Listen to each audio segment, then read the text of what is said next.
जय हिंद एवरीवन। तो आज हम इंटरनेशनल ऑर्गेनाइजेशन की सीरीज में एक और इंटरनेशनल ऑर्गेनाइजेशन लेकर आए हैं। वो है WTO। क्या है? World Trade Organization. क्या है? World Trade Organization. तो आज इसको समझेंगे क्योंकि ये जितने भी वर्ल्ड में ट्रेड होते हैं उन सबके रूल्स बनाना इसी के हाथ में है। वहां पर फेयर तरीके से ग्रोथ हो और एक तरीके से क्वांटिटेटिव एक कंपटीशन ना हो कंट्रीज के बीच में, उन सबको इंश्योर करना इसी का काम रहता है। ठीक है, तो आज इसे कुछ ऑब्जेक्टिव्स को समझेंगे, एवोल्यूशंस को समझेंगे और उसके कुछ की प्रिंसिपल्स हैं उनको भी समझेंगे। चलिए स्टार्ट करते हैं कि भैया वर्ल्ड ट्रेड ऑर्गेनाइजेशन है क्या। ये रिस्पॉन्सिबल करती है मैनेजिंग ग्लोबल ट्रेड्स। क्या भैया? ग्लोबल ट्रेड, जहां जहां वर्ल्ड के अंदर ट्रेड हो रहा है, जहां जहां वर्ल्ड के अंदर ट्रेड हो रहा है उसे मैनेज करने का काम इसका रहता है।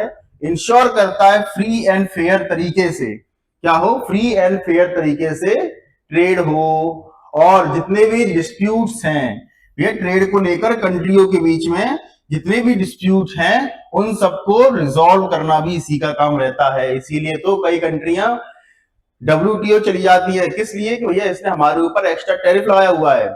अभी ट्रंप ने जब टैरिफ अनाउंस किए तो कंट्रियां कहां गई? WTO के पास गई, उनसे कहा कि भैया इन्होंने हमारे ऊपर टैरिफ लगा दिए बिना बात के, है ना।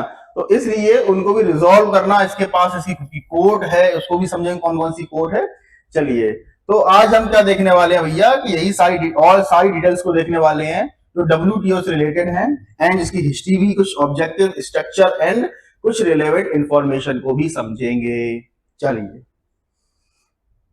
यस, तो WTO का ओवरव्यू देख लेते हैं। 1995 में बनकर आई थी ये। कब बनकर आई थी? 1995 में बनकर आई थी। ये एक ग्लोबल मल्टीलेटरल ऑर्गेनाइजेशन है। ग्लोबल मल्टीलेटरल का मतलब होता है जहां पर काफी सारी कंट्रियां आती हैं। कैसी आती हैं? काफी सारी। जहां दो कंट्रियां आ रही हैं तो उसे हम कहेंगे बायलैटरल। क्या कहेंगे? बायलैटरल कहेंगे, क्योंकि दो कंट्री यहां पर बात कर रही हैं। जहां पर एक ही कंट्री है तो यूनिलेटरल होगा, सीधी सी बात है। और जहां पर तीन से ज्यादा कंट्रियां आती हैं उसे हम मल्टीलेटरल कहते हैं। तो ऐसे ही ये कैसा प्लेटफॉर्म है? ये ग्लोबल मल्टीलेटरल ऑर्गेनाइजेशन है जहां पर काफी सारी कंट्रियां आकर बात करती हैं, अपने डिस्प्यूट को रिजॉल्व करती हैं और कुछ फ्री एंड फेयर तरीके से ट्रेड होता रहे उस पर आके बात करती हैं। ओके, और ये भी इंश्योर किया जाता है कि भैया जितने भी रूल्स हैं, क्या है? जितने भी रूल्स हैं वो इसी ऑर्गेनाइजेशन के द्वारा बनाए जाते हैं। वर्ल्ड के अंदर कहां किस कंट्री में कितना कितना एक इन्होंने लेवल सेट कर रखा है, कितना टैरिफ लगाया जा सकता है, यहां जाया जा सकता है। ठीक है, तो ये सारे जितने भी रूल्स को बनाना, उन्हें इंप्लीमेंट करना, ठीक है, कंट्रियों के बीच में किसका काम होता है? सिर्फ और सिर्फ WTO का ही काम होता है। ठीक है, किसका काम होता है? WTO का काम होता है। चलिए, अगर WTO रिस्पॉन्सिबिलिटी की बात की जाए तो इसकी रिस्पॉन्सिबिलिटी क्या है? भैया WTO की रिस्पॉन्सिबिलिटी है वो भैया जो ट्रेड हो रही है उस मैनेज उसको ट्रेड को प्रमोट करे और उसको मैनेज करने का काम करे। जैसे कि कोई कंट्री फालतू में टैरिफ ना लगा दे, कोई कंट्री अपने तरीके से किसी के ऊपर टैरिफ ना लगा दे। FTA किन किन कंट्री के बीच में साइन है तो किस तरीके से साइन हो रखा है उसको भी देखना। ऐसे नहीं कोई भी FTA साइन कर ले रहा है, ठीक है, तो वो भी नहीं है इसके अंदर, तो उसको भी देखना। और किस तरीके से, है ना, गवर्नमेंट जितनी वर्ल्ड में कितनी मतलब बहुत सारी कंट्रियां हैं, है ना, इसके अंदर तो 164 मेंबर्स ही है इसके अंदर। तो गवर्नमेंट किस तरीके से नेगोशिएट कर रही है कि भैया ये ऐसा फोरम है जहां पर गवर्नमेंट, वर्ल्ड की गवर्नमेंट्स आकर नेगोशिएट करती हैं फ्री एंड फेयर एग्रीमेंट्स के ऊपर आकर, एंड जितने भी डिस्प्यूट्स हैं ट्रेड को लेकर उन्हें मैनेज करने का काम करते हैं। अगर इंडिया और किसी अदर नेशन के बीच में ट्रेड डिस्प्यूट है तो WTO में जाकर रिजॉल्व होता है ना, या तो खुद से कर ले या WTO में जाकर कर लें, तो वो भी यहां पर होता है। ठीक है, ये भी procedure conduct internationally business smoothly. तो ये क्या करता है? ये एक ऐसा प्रोसीजर तय करता है जिससे इंटरनेशनल ट्रेड जो है वो स्मूथली रन करती रहे। कैसी करता है? स्मूथली करती रहे। अगर यहाँ की बात की जाए तो इसके अंदर कितने मेंबर्स हैं? इसके अंदर 164 मेंबर्स हैं इंक्लूडिंग यूरोपियन यूनियन, और 23 इसके अंदर ऑब्जर्वर स्टेट्स भी आते हैं, जैसे कि इराक, ईरान, भूटान, लीबिया जैसे 23 कंट्रीज इसके अंदर आती है। चलिए, तो ये सही एक ओवरव्यू था कहने का मतलब। नेक्स्ट देखते हैं कि इसके की ऑब्जेक्टिव्स क्या हैं। कुछ ऑब्जेक्टिव्स को लेकर चलेगा ना, ये ऐसा तो है नहीं कुछ भी नहीं चलेगा। तो याद रखना जितने भी रूल्स हैं, रेगुलेशंस हैं, उन सबको स्टैब्लिश करना, अपहोल्ड करना इसका काम रहता है। जितने भी रूल्स होते हैं वर्ल्ड में ट्रेड को लेकर, तो वो इसका काम रहता है। बकायदा इंटरनेशनल ट्रेड के अंदर जहां जहां रूल्स गवर्न हो रहे हैं, कुछ भी हो रहा है, तो वो इसी का काम है। ठीक है, प्रमोट करता है ग्लोबल इकोनॉमिक ग्रोथ को। इसको, क्योंकि ग्लोबल इकोनॉमिक ग्रोथ हो रही है, उसे प्रमोट करना है। किसी कोई कंट्री ऐसा नहीं कि उसको दबाया जा रहा है, उसकी ग्रोथ ही नहीं हो पा रही है, प्रमोट करिए, हाँ भैया आप छोटी कंट्री तो आप भी ऊपर ऊपर जाओ। ठीक है, और एम्प्लॉयमेंट जनरेट पे भी काम करता है, क्योंकि ये एम्प्लॉयमेंट अपॉर्चुनिटी भी होनी चाहिए। ऐसा नहीं है कोई भी। अच्छा एक बात बताओ, किसी कंट्री में अगर ट्रेड हो रहा है, इंपोर्ट एक्सपोर्ट हो रहा है, तो वहां पर क्या होना चाहिए, वहां पर एक तरीके से एम्प्लॉयमेंट तो होनी चाहिए ना, अपॉर्चुनिटी होनी चाहिए। ये भी इंश्योर करने का इनका रहता है कि भैया आप इतना सब कुछ कर रहे हैं, तो ये आपके पे एम्प्लॉयमेंट है या नहीं है, कि आप लोगों को उत्पीड़न करके अपने यहाँ पे सही चीज निकाल रहे हैं, है ना, ऐसा तो है। तो उन सारी चीजों को भी देखना इसका काम रहता है। दूसरा रहता है, ये कैसा प्लेटफॉर्म है, ये एक नेगोशिएबल प्लेटफॉर्म है, जहां पर लोग अगर क्या करते हैं, नेगोशिएट करते हैं। किस चीज पर अगर नेगोशिएट करते हैं, भाई कोई डिस्प्यूट हो, नहीं बने मांडोली करना हो, जैसे ये 100 रुपए का सामान है तो मैं 5 रुपए में लेना चाहता हूँ, हालांकि इतना तो नहीं होता, पर एक बात बता रहा हूं मैं, कहने का मतलब, तो वो सारी चीजें इसके अंदर होती है, नेगोशिएट होता है इसके अंदर। और ये भी डिसाइड होता है, मतलब ये भी कहा जाता है कि ये जो ट्रेड है थोड़ा लिबरल तरीके से हो। लिबरल तरीके से मतलब, कहने का मतलब उदार तरीके से हो, कि थोड़ा कम ट्रेड लगाया जाए, कम टैरिफ लगाया जाए, क्या लगाया जाए कि भैया इनके ऊपर ट्रेड बैरियर जो है वो कम किए जाए। ऐसा नहीं है कि आप, जो लिबरल का मतलब ऐसे कह सकते हैं, कोई कंट्री अपने यहाँ पर चावल मंगा रही है, जैसे यूके ने इंडिया से चावल मंगाया, तो कुछ ऐसे चेक ना करें कि उसमें थोड़ी थोड़ी थोड़ी थोड़ी नुक्स निकाले उसके अंदर, तो क्या होता है इससे, फिर वो भरोसे वाली बात भी रहती है। तो लिबरल लाइन ठीक है, थोड़ा देखिए, चेक कर लिया, जाने दो।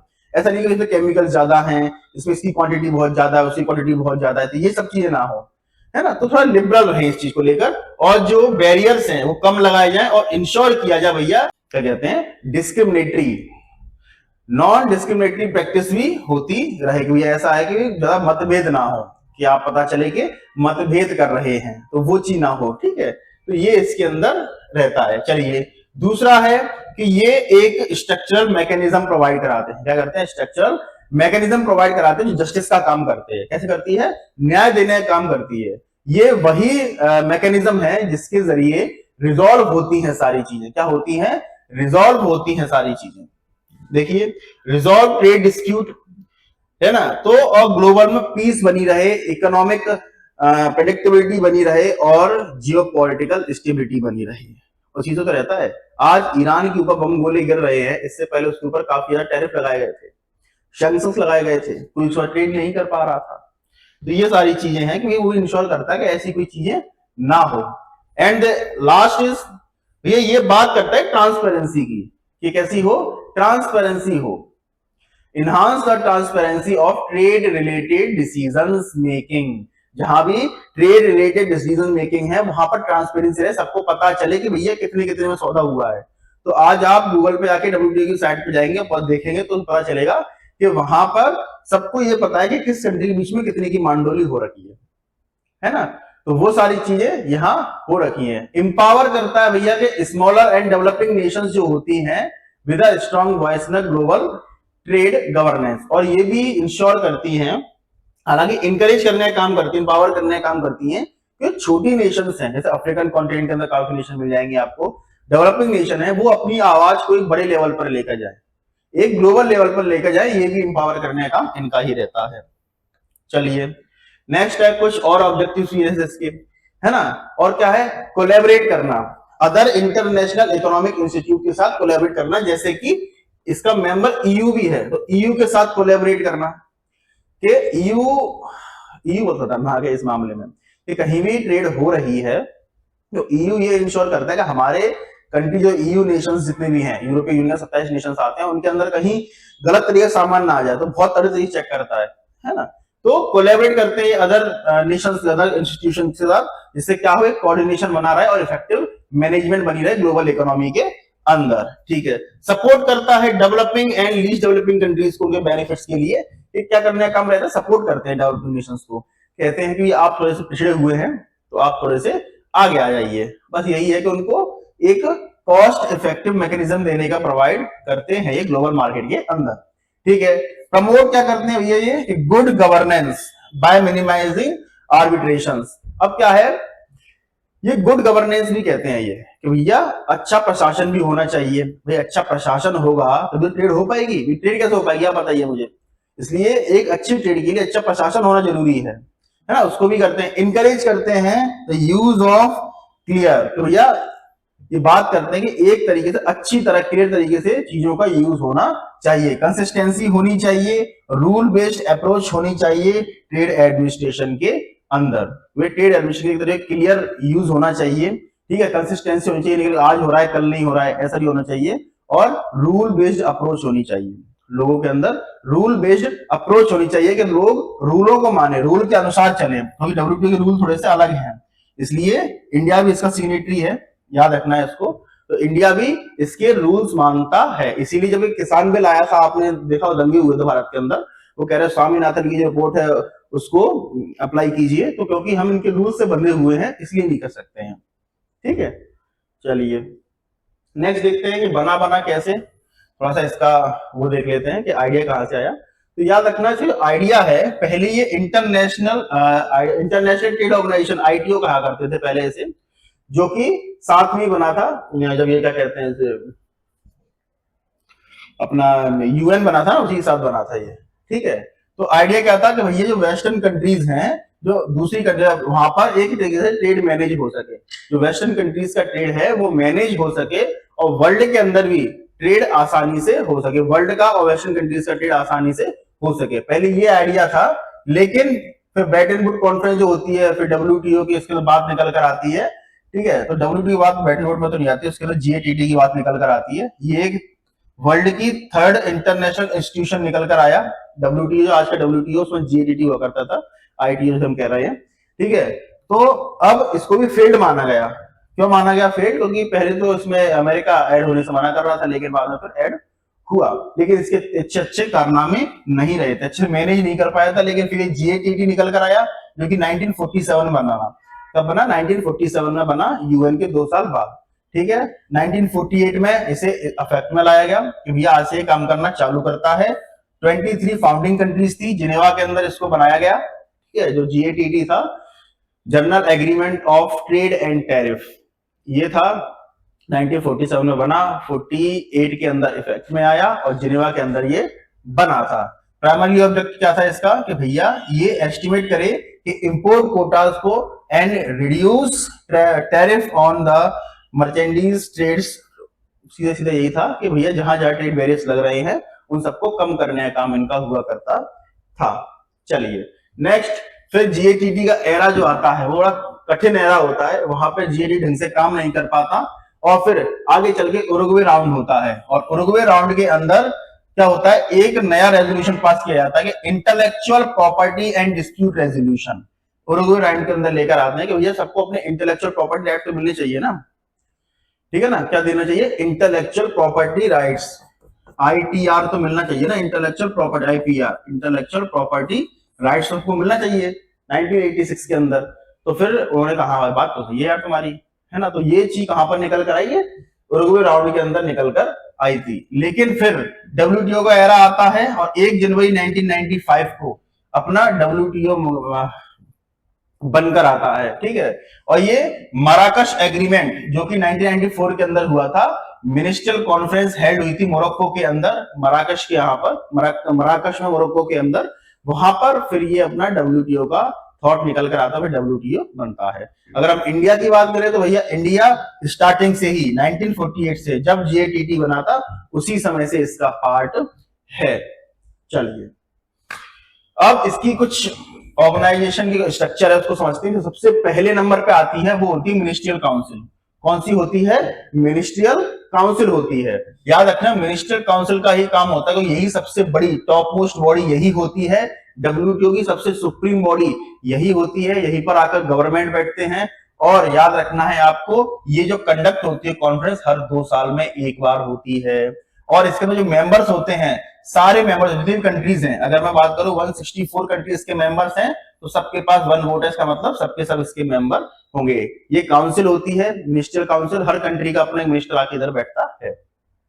फिर इसके नीचे आती है जनरल काउंसिल। ये सबसे बड़ी डिसीजन मेकिंग काउंसिल होती है, ठीक है, डिसीजन मेकिंग बॉडी रहती है, ये सबसे बड़ी डिसीजन मेकिंग बॉडी होती है, लेकिन उसको इंप्लीमेंट करने का, रेटिफाई करने के, इनकी पॉलिसीज को इनका काम रहता है, ठीक है। ये भी याद रखो आपको, ये जितने भी फंक्शंस होते हैं उन सबको एग्जीक्यूट करने का काम करती है, और इसके अंदर भी रिप्रेजेंटेशन जो होता है उनका काउंसिल ऑफ मेंबर्स का, वो इसके अंदर सबका बराबर ही रहता है।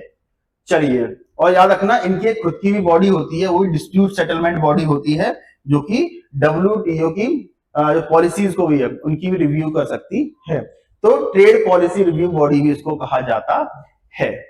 चलिए, फिर इसके बाद आता है 3 काउंसिल, जो WTO की 3 काउंसिल की एक मेंबर आती है, उसकी नीचे आती है जस्ट, तो council of trade and goods, council of trade and services and council of trade related aspect intellectual property rights के ऊपर जो डिस्प्यूट्स हैं उनको रिजॉल्व करने का इसका काम रहता है। और फिर आते हैं अपने डायरेक्टर जनरल। डायरेक्टर जनरल याद रखना, इसके जो DG जो होते हैं वो सेक्रेटरीट के हेड होते हैं, इसके सेक्रेटरीट के हेड होते हैं, उनको DG कहा जाता है, और उनको अपॉइंट MC के द्वारा किया जाता है, मतलब मिनिस्ट्रियल काउंसिल के द्वारा किया जाता है। और जो डायरेक्टर होते हैं वो भी एक बार आपको याद रखना है, ये डायरेक्टर्स होते हैं, इसके डायरेक्टर जनरल होते हैं, वो जो इनके पास इनके नीचे 4 डायरेक्टर जनरल्स और होते हैं जो असिस्ट करने का काम करते हैं, मतलब सबसे ऊपर ये बैठे हुए हैं, इनके नीचे 4 और बैठे हुए हैं जो इनको असिस्ट करने का काम करते हैं, ठीक है। चलिए, डिफरेंट कंट्री से आते हैं, एक कंट्री से नहीं हो सकता है। ट्रेड पॉलिसी रिव्यू, इसका क्या काम रहता है? देखिए, जनरल काउंसिल जब मीट करती है तो ट्रेड पॉलिसी रिव्यू बॉडी जो होती है वो याद रखना, इनके अंदर जहां जहां ट्रेड पॉलिसी में दिक्कतें आती हैं उसको रिव्यू करने का काम करती है। World undertaking policy review members under the policy review mechanism, देखो TRPM कहां गया, TPRM सॉरी, ठीक है ना, कंसिडर करती है, और डायरेक्टर जनरल जो होते हैं इसकी रिपोर्ट को कहां भेजते हैं? ऊपर भेजते हैं सीधा। यहाँ पे जितनी भी बॉडीज हैं इसकी, यहाँ पे भी जो डिस्प्यूट्स आए हैं उनको रिव्यू करके उनको ऊपर भेजना होता है, ठीक है। TPRM open for all member WTO, जिसको ये लगता है कि भैया मेरी जो रिव्यू पिटीशन है उसको ढंग से चेक नहीं किया गया है, तो उसको दोबारा से इसके ऊपर ये बॉडी होती है उसको भेज सकते हैं, उसका नाम होता है डिस्प्यूट सेटलमेंट बॉडी, उसको भेज सकते हैं ये, और ये सबके लिए ओपन रहता है ये। अब डिस्प्यूट सेटलमेंट बॉडी क्या होती है इनकी? वही वाली बातें हैं कि जहां जहां जैसा जैसा डिस्प्यूट होता है वो यहां पहुंच जाता है। जैसे इनके पास क्या अथॉरिटी रहती है, तो स्टैब्लिश डिस्प्यूट सेटलमेंट पैनल, एक पैनल बना देंगे डिस्प्यूट सेटलमेंट के लिए ये, ठीक है ना। Refer matter to the arbitration, एक आर्बिट्रेशन कोर्ट के अंदर पहुंचा देंगे इसको, ठीक है। Adopt panel appellate body and the arbitration report, जो भी आर्बिट्रेशन रिपोर्ट होगी वो एप्लीएट बॉडी से ऊपर एक बॉडी होती है उसको भेज सकते हैं ये, ठीक है ना। मेंटेन सर्वेलेंसेस, ये जहां जहां चीजें मेंटेन नहीं हो पा रही सर्वेलेंस को मेंटेन करना, रिपोर्ट बनाना, ठीक है, ये सारी चीजें इसके अंदर रहती हैं, कुछ नहीं है इसका, इनको वो मानता तो कोई है नहीं वैसे भी। एप्लीएट ज्यूरिडिक्शन आ गया अब इनका, जहां पर लोग अप्लाई कर सकते हैं, तो अप्लाई कैसे करना होता है उसको भी समझिए। 1995 में बनी थी ये भी, इसके साथ बनी थी ये भी, ठीक है। ये एक rule and procedure governing settlement dispute body है, जहां पर रूल्स के अकॉर्डिंग होते हैं, इसके अंदर 7 आर्टिकल्स होते हैं, इसके अंदर 17 आर्टिकल्स होते हैं इनकी बॉडी के अंदर। तो DSB अपॉइंट करता है 7%, किसको? देखिए, DSB अपॉइंट करता है 7% to serve on the appellate body. तो एप्लीएट बॉडी के अंदर 7 लोग होते हैं, अभी बताऊंगा उसमें दिक्कतें कहां आ रही हैं, अभी 7 के 1 रह गया बस इसके अंदर, ठीक है ना। एप्लीएट बॉडी को जो 4 साल का उनका टर्म होता है, इट्स स्टैंडिंग परमानेंट, और ये परमानेंट बॉडी होती है जहां पर जो 7 पर्सन होते हैं वो जितनी भी अपील्स आती हैं उनको सुनने का काम करते हैं, उनके ऊपर रिपोर्ट बनाने का, इश्यू करने का काम करते हैं, और पैनल डिस्प्यूट को भी रिजॉल्व करने का काम करते हैं, जो कि वर्ल्ड में कहीं कहीं भी हो रही होती है उसे। फिर ये बॉडी देखिए, the appellate body to uphold the reserve modify, अच्छा अब इसके पास ये भी पावर होती है कि ये अपने डिसीजन को रिजर्व कर सकता है, मॉडिफाई कर सकता है, जो एप्लीएट बॉडी जो कि ऊपर से जितने भी मतलब जो DSB जो है डिस्प्यूट सेटलमेंट जो बॉडी है उसके डिसीजंस हैं उनको क्या कर अपने उनको ये मॉडिफाई भी कर सकता है उन्हें ये, और अपने रिजर्व भी रख सकता है, उसे अपहोल्ड भी कर सकता है, इसके पास ये पावर भी रहती है। Once adopt the dispute settlement body, ये रहा, the report of the appellate must be accept by the parties in dispute. सीधी सीधी बात यही है कि अगर जो DSB है जिसने वो दिया है, तो एप्लीएट बॉडी या तो उसके पक्ष में हाँ बोल सकती है, ना बोल सकती है, तो उसे एक्सेप्ट भी कर सकती है और उसे मना भी कर सकती है, उसके ऊपर रहता है। और याद रखना था seat of the applet body is Geneva, कहां पर है? अगर एप्लेट बॉडी की बात की जाए तो ये कहां पर है? तो ये आज की बात की जाए तो ये जिनेवा स्विट्जरलैंड के अंदर इसका हेडक्वार्टर है। चलिए नेक्स्ट देखते हैं, प्रिंसिपल्स क्या है इसके? वही नॉन डिस्क्रिमिनेटरी है, कि मतलब कहीं भी डिस्क्रिमिनेशन ना हो, इजीली क्या हो जाए, भैया डब्ल्यूओ के जितने मल्टीलेटरल ट्रेडिंग सिस्टम, मतलब जहां जहां कंट्रियां हैं उन पे फ्री एंड फेयर तरीके से चीजें होती रहे। मोस्ट फेवरेबल नेशन का मतलब होता है जिस कंट्री के दूसरी कंट्री के साथ ज्यादा अच्छे रिलेशंस हो तो उसको टैग दे देते हैं मोस्ट फेवर्ड नेशन का, जिसकी वजह से मोस्ट फेवर्ड नेशन में क्या होता है, थोड़ा सा टैरिफ भी कम कर दिया जाता है ना, उसको थोड़ा लिबरल पॉलिसी उसको दे दी जाती है थोड़ा सा, है ना, तो लिबरल पॉलिसी के चलते उसे ट्रेड करने की इजाजत मिल जाती है, सीधी सी बात है। तो MNF principle if WTO grant advantage, सीधी सीधी बात है कि उस कस्टम ड्यूटी को कम करना वगैरह, ये सारी चीजें मोस्ट फेवर्ड नेशन के अंदर आती हैं। चलिए, the principal apply the trade goods services aspect intellectual property right, और ये अगर ये प्रिंसिपल कहां कहां नहीं लगता है तो ये गुड्स पे, सर्विसेज पे एंड इंटेलेक्चुअल प्रॉपर्टी राइट्स पे नहीं लगता है मोस्ट फेवर्ड नेशन का। ठीक है, गुड्स का मतलब ये नहीं है कि उसमें सारे गुड्स आ गए, कुछ गुड्स को मिलाकर कह सकते हैं, इसमें एक्सेप्शन भी है, इसमें कुछ अपवाद भी है। अब बात क्या है कि आप किसी भी यूनियन के साथ एफटीए साइन फॉर्मेशन नहीं कर सकते हैं, बना नहीं सकते किसी यूनियन के साथ, ठीक है ना। स्पेशल मार्केट डेवलपिंग कंट्रीज और लीस्ट डेवलपिंग कंट्रीज हैं, वहां पर आप ऐसे ही जाकर ट्रेड नहीं कर सकते हैं, है ना, क्योंकि अगर भाई उनकी मार्केट डूब जाएगी, आप तो डेवलप्ड नेशन है और आप जाकर वहां पर टैरिफ लगा बीएमडब्ल्यू बेचेंगे, है ना, तो वो महंगी जाएगी, तो वो तो गरीब नेशन है, तो वैसे ही कंगाल हो जाएगा आदमी। तो ऐसे ही जाकर आप उनके साथ उनकी मार्केट को खत्म नहीं कर सकते हैं। और एंटी डंपिंग एंड काउंटर वेलिंग, इसका मतलब ये है कि आप किसी भी कंट्री को ऐसे ट्रीट नहीं करेंगे डंपिंग की तरह, कि ये मेरा सामान यहां नहीं बिक पा रहा तो ऐसा करो सस्ते में वहां बेच दो, अगर मेरा सामान यहां सेल नहीं हो रहा है, यहां पर महंगा जा रहा है तो ऐसा करो, और खराब भी होने वाला है तो ऐसा करो, ऐसे करके भाड़ा दो। डंपिंग की तरह यूज नहीं कर सकते, आपको अच्छा ही सामान भेजना पड़ेगा, ठीक है। और डिस्क्रिमिनेटेड ट्रीटमेंट आप किसी भी कंट्री के साथ नहीं करेंगे, ये से कुछ एक्सेप्शन है। नेशनल ट्रीटमेंट का मतलब होता है किसी कंट्री को अपनी तरह ट्रीट करना। एक बार उसका सामान आ गया तो आप उसको ऐसे ट्रीट करोगे जैसे ये मेरे खुद की कंट्री का सामान है ना। एक बार उसका सामान अपनी कंट्री में आ गया तो आप उसको अपनी खुद की कंट्री के सामान की तरह ही बताएंगे। जैसे कि आप किस इंडिया में भी ऐसी कंट्रीज हैं जैसे कि, है ना, तो वो जब आती हैं तो ऐसा लगता है कि हमारे इंडिया का ही है ये। जैसे रेंज रोवर, सबको लगता है कि इंडिया कंट्री है, लैंड रोवर वगैरह, है ना, क्योंकि टाटा का स्मेल है इसलिए। ऐसा नहीं है, तो उसको अपनी तरह ट्रीट करना, बाकी यही सारी चीजें इसके अंदर रहती हैं। तो नेशनल ट्रीटमेंट का मतलब यही हो गया। Apply equally services, intellectual property rights and trademark, patent and copyright, इन चीजों को थोड़ा सा छोड़ दिया जाए तो ये कहां पर ये अप्लाई करती है इक्वली सर्विसेज को, क्योंकि जहां जहां आप जा रहे हो तो वहां इक्वली सर्विसेज दो, किस चीज को लेकर, उनकी इंटेलेक्चुअल प्रॉपर्टी राइट का भी ध्यान रखा जाए, पेटेंट का भी और कॉपीराइट का भी ध्यान रखा जाए। ये सारी चीजें इसके अंदर हैं। चलिए आगे बढ़ते हैं। उनकी डोमेस्टिक मार्केट खत्म ना कर दो, ये भी इसके अंदर ध्यान में रखना चाहिए।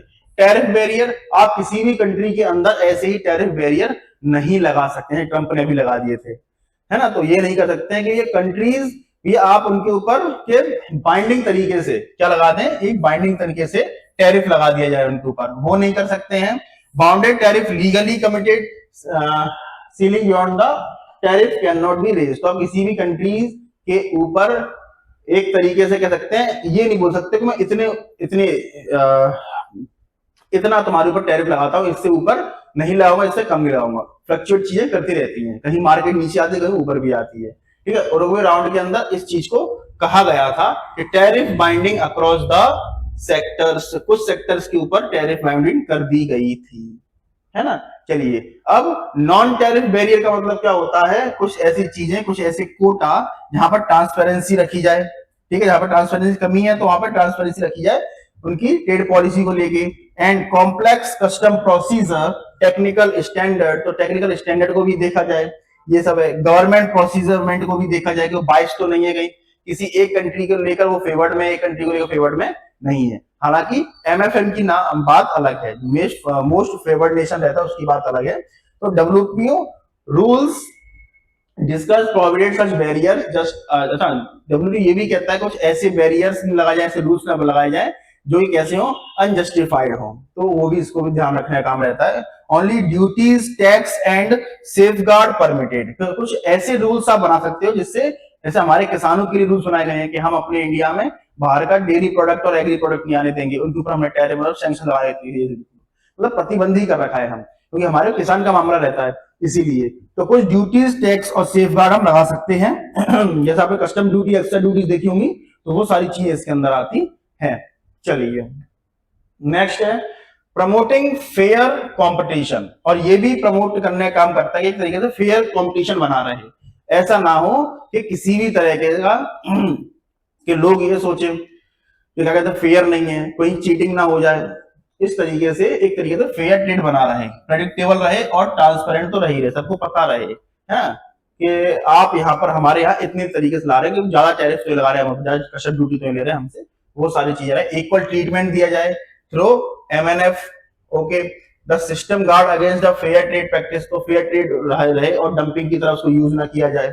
ठीक है, मेंबर जितने भी हैं वो एंटी डंपिंग ड्यूटीज को इम्पोज करें, कि मतलब यहाँ पर आए कोई कंट्री ऐसा ना सोचे हमारा खराब सामान है तो यहाँ पर डंप कर दिया किसी कंट्री के अंदर, तो वो इसको भी थोड़ा सा देखे। ठीक है, special and differential treatment for the developing countries, जो डेवलपिंग कंट्री को थोड़ा सा स्पेशल ट्रीटमेंट दिया जाए, कैसे कि उनको भैया लॉन्गर टाइम इंप्लीमेंट कमिटमेंट दिया जाए कि हम लंबे समय तक काम करेंगे, ज्यादा टैरिफ लगाएंगे, जो टैरिफ चल रहा है थोड़ा बहुत इसी पे काम करते रहेंगे, है ना। प्रेफरेंशियल मार्केट दी जाए उन्हें डेवलप्ड नेशन की, भैया प्रेफरेंशियल मार्केट, जैसे आपका क्लॉथ अच्छा है तो आप अपना क्लॉथ हमारे भेजिए, हम उसको देंगे, है ना। टेक्निकल असिस्टेंस दी जाए उसे, कैपेबिलिटी बिल्डिंग मेजरमेंट जिसे हम कहते हैं वो दी जाए इन्हें।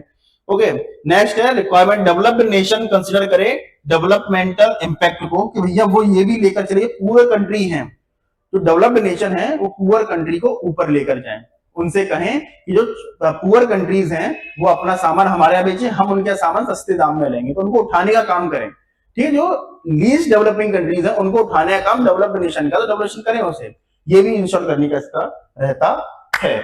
चलिए, WTO डिस्प्यूट सेटलमेंट मैकेनिज्म, ये बता चुका हूं पहली स्टेज क्या है इसका, कि 60 दिनों के अंदर आपको क्या करना होता है, कॉन्सुलेशन में फाइल करनी होती है रिपोर्ट, फिर उसके बाद वो रिपोर्ट नीचे मतलब तब तो जाएगी ना, पहले इसको सेटल कर दिया जाता है, पहले इसको सेटल कर दिया जाता है कंसुलेशन के थ्रू, लेकिन अगर नहीं होता तो आप 1 साल के अंदर, अगर आपको लगता है मैं खुश नहीं हूँ फर्स्ट स्टेज से, तो आप दूसरी स्टेज पर जाते हैं और 1 साल के अंदर वहां पे अप्लाई करते हैं। ठीक है, क्योंकि आपको कॉन्सुलेशन फेल हो रहे हैं, इसलिए आप नीचे जाते हैं DSB के पास, मैंने बताया था आपको कि जो अपनी डिस्प्यूट सेटलमेंट बोर्ड है वहां पर जाते हैं डिस्प्यूट पैनल के पास, और वहां पर अपनी रिपोर्ट रखते हैं डिस्प्यूट पैनल के साथ, वो उसको रिजेक्ट भी कर सकता है और उसको कंसिडर भी कर सकता है। लेकिन अब वहां भी खुश नहीं है तो आप जा सकते हैं सीधा अपील स्टेज में, बताया था मैंने आपको, एप्लीएट जो बॉडी है इनकी जिनेवा के अंदर, वहां जा सकते हैं सीधा आप, तो वहां जाकर अपनी आप जो भी, ये सबके लिए ओपन है, ठीक है, सब जा सकते हैं इसके अंदर, तो सब जाइए इसके अंदर जिसको लग रहा है।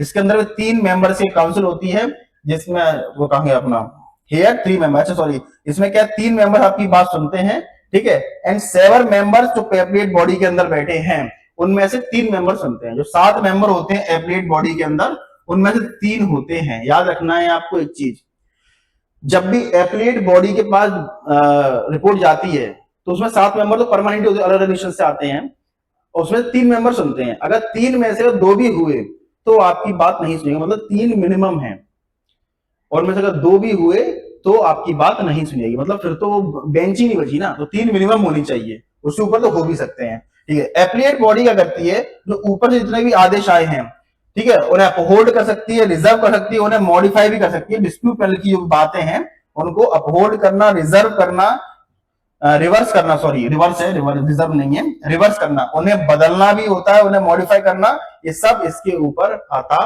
है कि भैया ये सब कुछ कर सकती है, उसे रिजर्व कर सकती है, अपहोल्ड कर सकती है, एंड उसे मॉडिफाई भी कर सकती है, डिस्प्यूट पैनल की जितनी बातें हैं उसकी। तो डिस्प्यूट सेटलमेंट बॉडी जो है वो एक्सेप्ट भी कर सकती है आपकी रिपोर्ट को, रिजेक्ट भी कर सकती है। तो एप्लीएट बॉडी एक कह सकते हैं ऐसी बॉडी है जो आज के समय पर काम नहीं कर रही है। क्यों नहीं काम कर रही है, कुछ इसके अंदर दिक्कतें बनी हुई हैं। एट प्रेजेंट की बात की जाए तो याद रखना, एक तो क्या है, सैंक्शन स्ट्रेंथ जितनी भी है इसकी 7 मेंबर्स की है, ये 7 ही मेंबर है इसके अंदर, यार इतनी बड़ी बॉडी है और तुम 7 मेंबर लेके बैठे हुए हो, ये दिक्कत है यहाँ पर। और जो इसके अपॉइंटमेंट है वो इसकी होल्ड पर डली हुई है कभी, क्योंकि इसकी क्या डरेगी, इसके अपॉइंटमेंट जो है वो होल्ड पर है। अभी इसके अंदर लोग हैं ही नहीं, ये समझ लो, एक आदमी है आज के समय पे एप्लीएट ज्यूरिडिक्शंस के अंदर, एक आदमी है बस, ठीक है। चलिए, US has blocking appointment of member to appellate body, क्योंकि भैया यूएस जो है वो ये चाहता है कि भैया ये बॉडी जो है ये फालतू की बॉडी है, किसी मतलब की नहीं है, तो ये क्या है, एक अनफेयर तरीके से, अनबाइस्ड तरीके से काम करती है, तो इसलिए इसके लिए यूएस इसके अगेंस्ट में है। यूएस पावर वही है उसके पास, है कि नहीं है। और याद रखना, एबी जो है अपनी, तो उसके अंदर कम से कम 3 आदमी होने चाहिए आपकी सुनवाई करने के लिए, है ना, और यूएस इसके अगेंस्ट में है।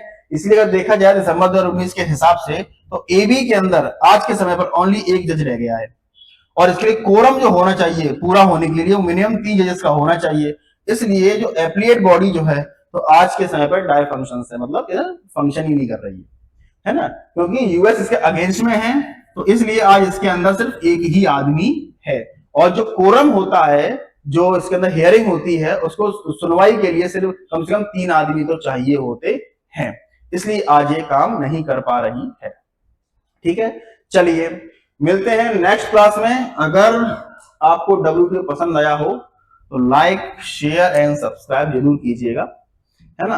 अब किसी एक नए टॉपिक के साथ आएंगे, और बहुत जल्द हम अपना इंडियन पॉलिटी की एक सीरीज, लक्ष्मीकांत की एक सीरीज लॉन्च करने वाले हैं, तो मैं आपको उसमें लक्ष्मीकांत पढ़ाऊंगा एकदम डिटेल्ड।